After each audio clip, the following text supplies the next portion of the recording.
9 ತಿಂಗಳ ನಂತರ ಸುನಿತಾ ವಿಲಿಯಮ್ಸ್ ಹಾಗೆಯೇ ಬಚ್ ಫಿಲ್ಮೋರ್ ಭೂಮಿಗೆ ವಾಪಸ್ ಬಂದಿದ್ದಾರೆ. ಫ್ಲೋರಿಡಾದ ಟ್ಯಾಲಹ್ಯಾಸಿ ಸಮುದ್ರಕ್ಕೆ ವಾಟರ್ ಲ್ಯಾಂಡಿಂಗ್ ಆಗೋ ಮೂಲಕ ಯಶಸ್ವಿಯಾಗಿ ಹಾಗೆಯೇ ಸುರಕ್ಷಿತವಾಗಿ ಮರಳಿದ್ದಾರೆ.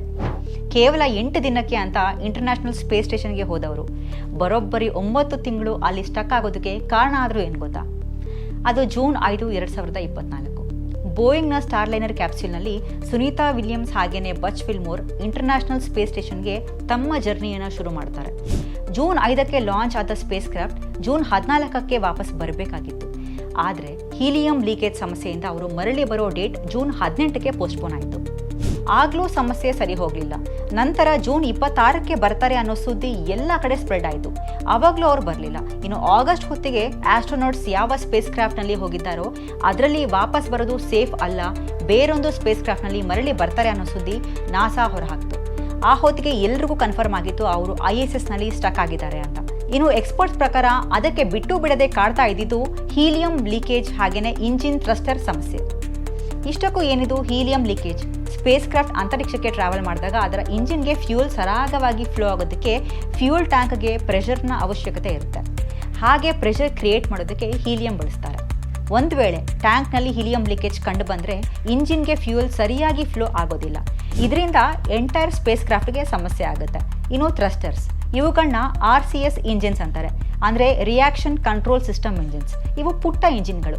ಅಂತರಿಕ್ಷದಲ್ಲಿ ಸ್ಪೇಸ್ ಕ್ರಾಫ್ಟ್ನ ಚಲನೆ ಸ್ಮೂತ್ ಆಗಿ ಮೇಂಟೈನ್ ಆಗೋದಕ್ಕೆ ಹಾಗೆಯೇ ಅಲ್ಲಿನ ವಾತಾವರಣಕ್ಕೆ ಸ್ಪೇಸ್ ಕ್ರಾಫ್ಟ್ ಯಾವ ಸಮಸ್ಯೆನೂ ಇಲ್ಲದೆ ಸರಾಗವಾಗಿ ಹೊಂದ್ಕೊಳ್ಳೋದಕ್ಕೆ ಈ ಪುಟ್ಟ ಇಂಜಿನ್ಗಳ ಅವಶ್ಯಕತೆ ಇದೆ. ಈ ಎರಡು ವಿಭಾಗದಲ್ಲಿ ಸಮಸ್ಯೆ ಇದ್ದಿದ್ದರಿಂದ ಕಳೆದ ವರ್ಷ ಬೋಯಿಂಗ್ ಸ್ಟಾರ್ಲೈನರ್ನಲ್ಲಿ ಸುನಿತಾ ವಿಲಿಯಮ್ಸ್ ವಾಪಸ್ ಬರೋಕ್ಕಾಗಲಿಲ್ಲ.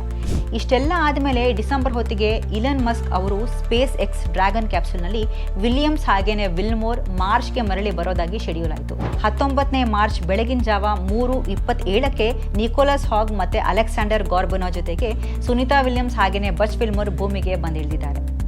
ಇದು ಅವರಿಗೆ ಒಂದು ರೀತಿಯ ಮರುಹುಟ್ಟು ಅಂತಲೇ ಹೇಳ್ಬೋದು. ಕೇವಲ 8 ದಿನಕ್ಕೆ ಬರಬೇಕಾದವರು 3-4 ತಿಂಗಳಾದರೂ ಬರದೇ ಇದ್ದಾಗಲೂ ಆಗಿನ ಪ್ರೆಸಿಡೆಂಟ್ ಜೋ ಬಿಡೆನ್ ಸೂಕ್ತ ಕ್ರಮ ಕೈಗೊಳ್ಳಲಿಲ್ಲ ಅಂತ ಈ ಹಿಂದೆನೇ ದೊಡ್ಡ ವಿವಾದ ಆಗಿತ್ತು. ಡೊನಾಲ್ಡ್ ಟ್ರಂಪ್ ಅಧಿಕಾರಕ್ಕೆ ಬಂದ ಮೇಲೆ ಈ ಕಾರ್ಯ ಬೇಗನೆ ಆಯಿತು ಅನ್ನೋದು ಅನೇಕರ ವಾದ. ಆದರೆ ಸುನಿತಾ ಅವರಾಗಲಿ ಅಥವಾ ಅವರ ತಂಡದವರಾಗಲಿ ಅಥವಾ ನಾಸಾನೇ ಆಗಲಿ ಈ ಯಾವುದನ್ನು ಕೂಡ ಒಪ್ಪೋದಿಲ್ಲ. ತಾಂತ್ರಿಕ ಸಮಸ್ಯೆ ಇದ್ದಿದ್ದರಿಂದ ಅವರು ಮರಳಿ ಬರಲಿಲ್ಲ. ಬದಲಾಗಿ ISSನಲ್ಲಿ ನಡೆಯೋ ರಿಸರ್ಚ್ ಹಾಗೆಯೇ ಡೈಲಿ ಮೇಂಟೆನೆನ್ಸ್ ಕಾರ್ಯಗಳನ್ನ ನೋಡ್ಕೋತಾ ಇದ್ರು. ಇನ್ನು ಅಲ್ಲಿನ ಕ್ರೂ ಮೆಂಬರ್ ಆಗಿ ಕಾರ್ಯನಿರ್ವಹಣೆ ಮಾಡ್ತಾ ಇದ್ರು. ಈಗ ವಾಪಸ್ ಆಗಿದ್ದಾರೆ ಅಂತ ಆಸ್ಟ್ರೋನಾಟ್ಸ್ ಹಾಗೆಯೇ ನಾಸಾದವರು ಹೇಳ್ತಾರೆ. ಸ್ಪೇಸ್ಗೆ ಕೊಂಡೋಗೋ ಫುಡ್ ಪ್ಯಾಕೇಜ್ಗಳು ಬೇರೆನೇ ರೀತಿಯಲ್ಲಿರುತ್ತೆ. ಅವುಗಳನ್ನ ಡಿಹೈಡ್ರೇಟ್ ಮಾಡಿ ಪ್ಯಾಕ್ ಮಾಡಿರ್ತಾರೆ. ಇನ್ನು ಅದಕ್ಕೆ ನೀರನ್ನು ಹಾಕಿ ಬಿಸಿ ಮಾಡಿ ಸೇವನೆ ಮಾಡ್ತಾರೆ. ಹಿಂದೆಲ್ಲ ಟೂತ್ ಪೇಸ್ಟ್ ಹಾಗೆ ಟ್ಯೂಬ್ನಲ್ಲಿ ಸ್ಟೋರ್ ಮಾಡಿದ ಪೇಸ್ಟ್ ರೀತಿಯ ಫುಡ್ಗಳನ್ನ ಮಾತ್ರ ಅವರು ಸೇವನೆ ಮಾಡ್ತಾ ಇದ್ರು. 1962ರ ನಂತರ ಅನೇಕ ಅಧ್ಯಯನಗಳು ನಡೆದು ಆಸ್ಟ್ರೋನಾಟ್ಸ್ ಸೇವನೆ ಮಾಡೋ ಆಹಾರ ಪದಾರ್ಥಗಳಲ್ಲೂ ಕಾಲಕ್ರಮೇಣ ಸಾಕಷ್ಟು ಬದಲಾವಣೆ ಕಂಡವು. ಈಗ ಪಿಜ್ಜಾ, ಚಿಕನ್ ರೋಸ್ಟ್ ಅಂತಹ ತರಹೇವಾರಿ ತಿಂಡಿ ತಿನಿಸನ್ನ ಗಗನಯಾತ್ರಿಗಳು ಸವಿತಾರೆ. ಒಬ್ಬ ಗಗನಯಾತ್ರಿ ತಾವು ಅಂದ್ಕೊಂಡಿದ್ದಕ್ಕಿಂತ ಹೆಚ್ಚಿನ ಸಮಯ ಸ್ಪೇಸ್ನಲ್ಲೇ ಸಿಕ್ಕಾಕೊಂಡ್ರೆ ಅದರಿಂದ ಅವರ ಆರೋಗ್ಯ ಆಗಿರ್ಬೋದು, ಫುಡ್ ಆ್ಯಂಡ್ ಮೇಂಟೆನೆನ್ಸ್, ಇನ್ನು ನಾಸಾಗೆ ಆಗೋ ಖರ್ಚು ವೆಚ್ಚ ಎಲ್ಲದರ ಮೇಲೂ ಪರಿಣಾಮ ಬೀರುತ್ತೆ. ಅದರಲ್ಲೂ 9 ತಿಂಗಳು ಸುದೀರ್ಘವಾಗಿ ಅಲ್ಲೇ ಇದ್ದು ಬಂದಿದ್ದಾರೆ ಅಂದರೆ ನೀವೇ ಯೋಚನೆ ಮಾಡಿ ಏನೆಲ್ಲ ಸಮಸ್ಯೆನ ಅವರು ಅನುಭವಿಸ್ತಾ ಇರ್ಬೋದು. ಕೆಲವು ಎಕ್ಸ್ಪರ್ಟ್ಸ್ ಹೇಳೋ ಪ್ರಕಾರ ಸದ್ಯಕ್ಕೆ ಅವರು ಎಲ್ಲರ ಹಾಗೆ ನಡೆಯೋಕ್ಕಾಗಲ್ಲ. ಅದಕ್ಕೆ ಕಾರಣ ಸ್ಪೇಸ್ನಲ್ಲಿದ್ದಾಗ ನಿರಂತರವಾಗಿ ಫ್ಲೋಟ್ ಆಗ್ತಾ ಜೀವಿಸ್ತಾರೆ. ಅಲ್ಲಿ ಅವರ ಕಾಲುಗಳಿಗೆ ಕೆಲಸ ಇರೋದಿಲ್ಲ. ಇದು ಅವರ ಕಾಲಿನ ಮೂಳೆ ಮೇಲೆ ಹಾಗೆಯೇ ಮಸಲ್ಸ್ ಮೇಲೆ ಪರಿಣಾಮ ಬೀರುತ್ತೆ. ಈ ಸಮಸ್ಯೆನ ಬೇಬೀಸ್ ಫೀಟ್ ಅಂತ ಕರೀತಾರೆ. ಹೀಗಾಗಿ ಭೂಮಿಗೆ ಬಂದ ತಕ್ಷಣ ಅವರ ಕಾಲು ಕೆಲಸ ಮಾಡೋದಿಲ್ಲ. ಇದೆಲ್ಲ ಸರಿಯಾಗೋದಕ್ಕೆ ಸ್ವಲ್ಪ ಸಮಯ ಬೇಕಾಗುತ್ತೆ. ಹೀಗೆ ಇನ್ನೂ ಅನೇಕ ಆರೋಗ್ಯ ಸಮಸ್ಯೆನ ಅವರು ಅನುಭವಿಸ್ತಾ ಇರ್ತಾರೆ. ಒಟ್ಟಾರೆ ಹೇಳೋದಾದರೆ ಅಷ್ಟು ಸಮಯ ಅಲ್ಲಿದ್ದು ಸುರಕ್ಷಿತವಾಗಿ ಮರಳಿರೋದು ದೊಡ್ಡ ಸಾಧನೆಯೇ ಸರಿ.